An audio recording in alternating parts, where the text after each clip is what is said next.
Segala puji bagi Allah, hanya Dialah yang disifati dengan sifat-sifat sempurna, keindahan dan keagungan. Aku memujinya dan bersyukur kepadanya. Aku bersaksi bahwa tidak ada ilah yang berhak diibadahi dengan benar kecuali Allah saja, dan tidak ada sekutu baginya dalam uluhiyahnya. Tidak ada tandingan baginya dalam rububiyahnya, dan tidak ada yang menyerupainya dalam asma dan sifatnya. Laisa kamitslihi syai'un wa huwas samiul basir. Tidak ada sesuatu pun yang serupa dengannya, dan Dialah yang Maha mendengar lagi Maha melihat. Asy-Syura ayat 11. Dan aku bersaksi bahwa Muhammad adalah hamba dan rasulnya yang diutus sebagai rahmat bagi semesta alam, yang diutus oleh Allah dengan membawa petunjuk dan agama yang benar untuk membebaskan manusia dari pengabdian untuk hamba kepada pengabdian untuk Rabbul Ibad, dari kezaliman agama-agama kepada keadilan Islam, dari kesempitan dunia menuju keluasan dunia dan akhirat. Selawat dan salam dari Rabbku terlimpah atasnya, atas keluarganya dan para sahabatnya.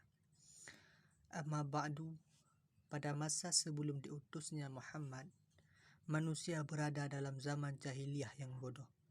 Mereka hidup dalam kegelapan yang berupa syirik, kebodohan, dikuasai oleh khurafat, berkutat dalam persengketaan dan perseteruan antar kabilah. Satu sama lain saling mencaci maki, satu sama lain saling membunuh. Mereka hidup dalam keterbelakangan, kebiadaban, dan bercerai-berai. Slogan mereka adalah "Waman lam yazid an haudihi bisilahihi yuhaddam, waman lam yadhlimin nasu yudlam." Siapa yang tidak mengusir dari tempat airnya dengan senjatanya, ia pasti dihancurkan. Siapa yang tidak menzalimi manusia, maka ia akan dizalimi. Hingga ketika Allah mengizinkan matahari Islam terbit, Ia mengutus Muhammad untuk mengumumkan bahwa kepada manusia bahwa tidak ada ilah selain Allah, la ilaha illallah, tidak ada yang patut diibadahi dengan benar selainnya. Beliau membawa tauhid yang merupakan hak Allah atas hamba dan tujuan utama penciptaan. Wa ma khalaqtul jinna wal insa illa liya'budun. Dan tidaklah aku menciptakan jin dan manusia melainkan agar beribadah kepadaku. Az-Zariyat ayat 56. Dengan tauhid inilah para rasul diutus dan kitab-kitab diturunkan, serta karenanya pula panji jihad dikibarkan.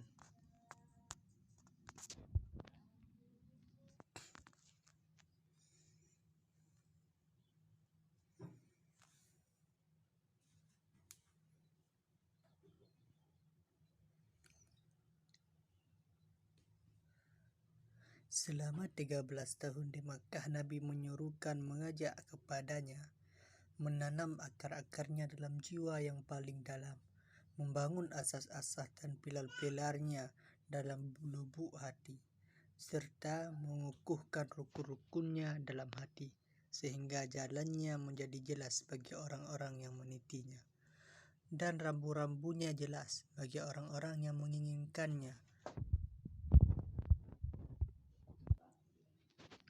Lalu Allah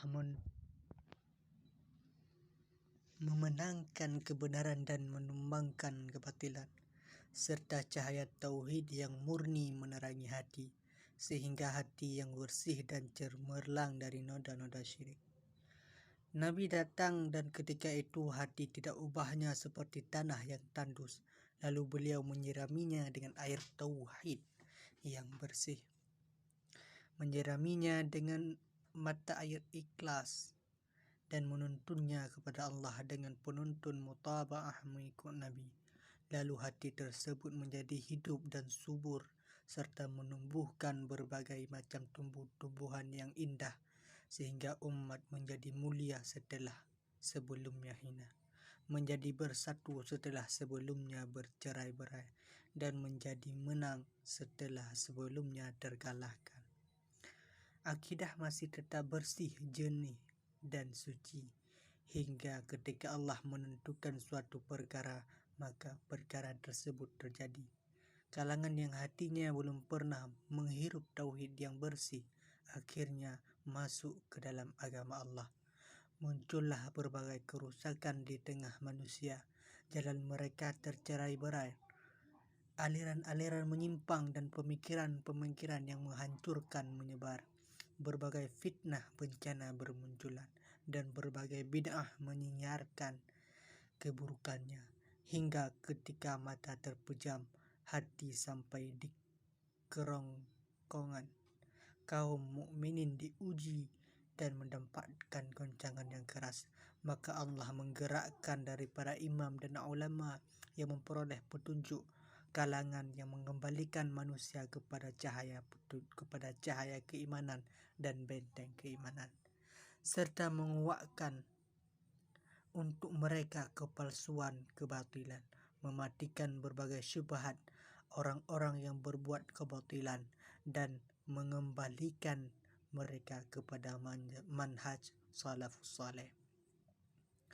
Orang yang mencermati sejarah umat Islam pasti mengetahui bahawa kejayaan, kemuliaan, kemenangan dan ketundukan umat-umat lain kepada mereka berkaitan erat dengan kemurnian akidah mereka, kejujuran tawajuh peribadahan mereka kepada Allah, mengikuti jejak dan sirah Nabi berdasarkan manhaj salafus saleh, menyepakati para imamnya dan tidak menyelisihi mereka dalam hal itu. Sebaliknya, bahawa kelemahan dan kehinaan mereka serta mereka dikuasai oleh umat-umat lain berkaitan dengan tersebarnya bid'ah dan hal-hal yang diada-adakan dalam urusan agama, menjadikan tandingan-tandingan dan sekutu-sekutu bersama Allah, munculnya golongan-golongan sesat, ditariknya dengan kepatuhan kepada penguasa dan memerangi para pemimpin. Sesungguhnya penyimpangan-penyimpangan akidah, penyimpangan-penyimpangan dari manhaj salafus saleh dan tertipu dengan kata-kata indah para pengusung aliran-aliran yang menyimpang. Itulah yang mencerai-beraikan kekuatannya dan mencabik-cabik kewibawaannya. Fakta menunjukkan hal itu. Tidak ada solusi untuknya dari hal itu kecuali dengan kembali kepada apa yang dianut oleh Nabi, para sahabatnya, para imam yang mendapat petunjuk. Akhir umat ini tidak akan menjadi baik kecuali dengan mengikuti apa yang dengannya awal umat ini menjadi baik, berpaling dari tauhid yang benar dan membenci manhaj salafus saleh adalah menafikan keadilan dan meremehkan akal.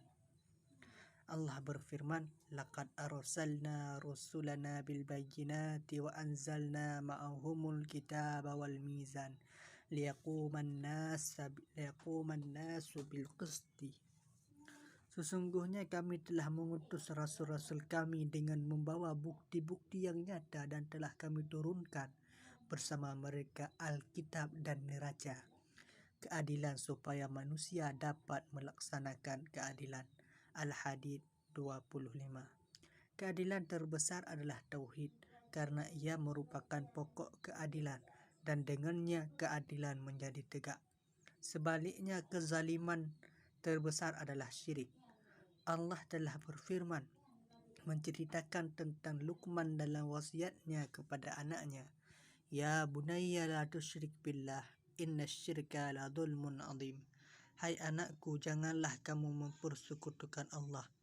Sesungguhnya mempersekutukan Allah adalah benar-benar kezaliman yang besar. Luqman ayat 13. Dari Abu Darda dari Nabi, beliau bersabda, Allah berfirman, wa inni wal insan wal jin fi naba'in adzim akhluqu wa yu'badu ghairi wa arzuku wa yashkuru ghairi. Sesungguhnya aku, manusia dan jin dalam berita yang besar. Aku yang menciptakan sedangkan selainku yang diibadahi. Aku yang memberi rezeki sedangkan selainku yang diberi ucapan syukur. Hadis riwayat At-Tabrani dalam musnadnya, Asy-Syammain, Al-Baihaqi dalam Syu'abul Iman. dan Ad-Dailami dalam Musnad Al-Firdaus. Dan sesungguhnya kedustaan terbesar adalah engkau menyekutukan Allah padahal Dia yang telah menciptakanmu.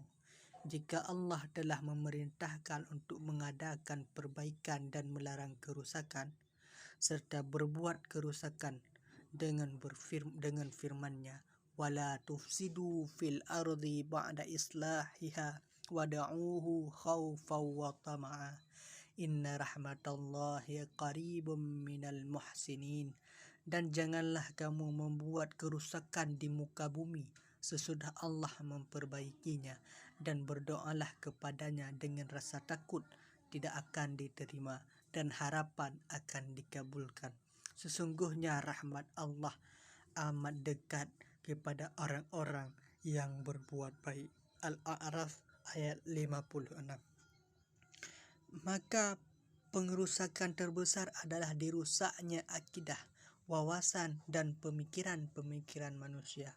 Perjalanan menuju Allah dihadang dan mereka disimpangkan dari fitnah yang padanya Allah menciptakan mereka.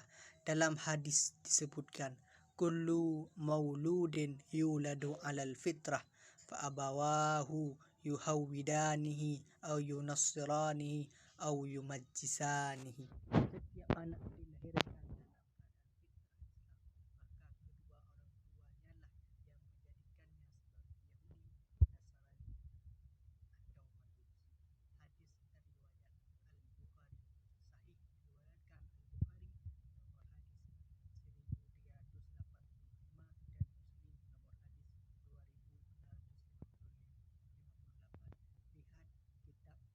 dalam keadaan